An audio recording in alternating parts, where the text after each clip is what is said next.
Maelekezo yangu, Mzee Mtei yeye ameniomba siku 7, nimekupatia siku 7 za kubomoa mwenyewe. Mzee Haule na wewe una siku 7 za kubomoa mwenyewe ili eneo ipatikane. Chochote baada ya hapo hakuna ilani wala notice itakayofuata, tutabomoa. Barabara ipatikane, wananchi watumie njia hiyo. Maelekezo yangu hapa niliyotoa wiki iliyopita kwa mwenyekiti wa mtaa ni kwamba wananchi wenyewe kwa ridhaa yao wenyewe wabomoe tupate hiyo njia. Na bahati nzuri nimekutana na mzee wangu Haule hapa pamoja na Mzee Mtei, ambao Mzee Haule yeye ana hati iliyotolewa 2017 ya miaka 33 na kiwanja chake ni namba 45, na baada ya kiwanja chake kuna barabara ambayo inaenda moja kwa moja mpaka upande wa pili kule kama inavyoonyesha na kuja kuungana na barabara hii hapa. Sasa kwa mantiki hiyo ina maana hii njia lazima ibaki wazi, lakini nimefika kwa kutambua kwamba kuna watu ambao wanafanya biashara hapa.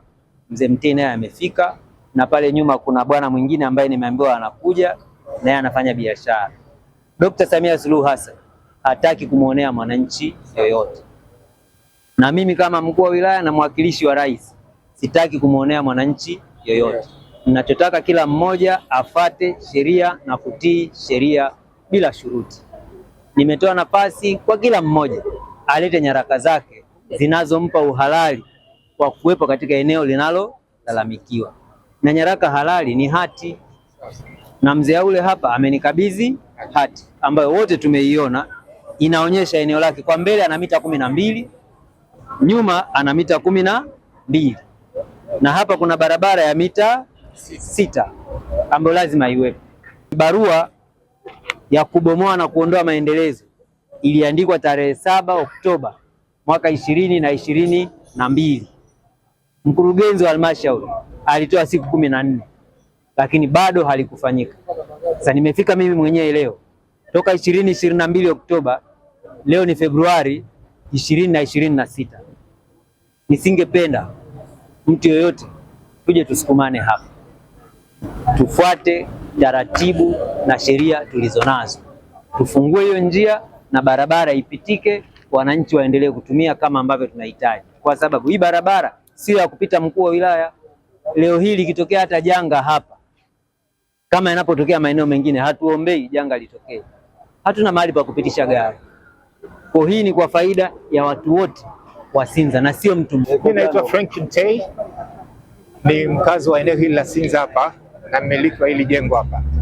Kwa upande mmoja, kwanza napenda kumshukuru sana Mheshimiwa mkuu wa wilaya kujitolea kwake na kupoteza muda wake kuja kuhakikisha haki inatendeka na kuhakikisha sheria na nani zote zimefuatwa. Changamoto kubwa hapa ilikuwa ni barabara ambayo ilikuwa ya muda mrefu sana, lakini bahati nzuri leo ile kero ya muda mrefu imeweza kutatulika. Kwa hiyo tunashukuru kwa kweli uongozi mzima wa wilaya ya Ubungo. Kwa kifupi, tunakubaliana kabisa na sheria zote zilizotumika na taratibu zote za serikali zilizofanyika.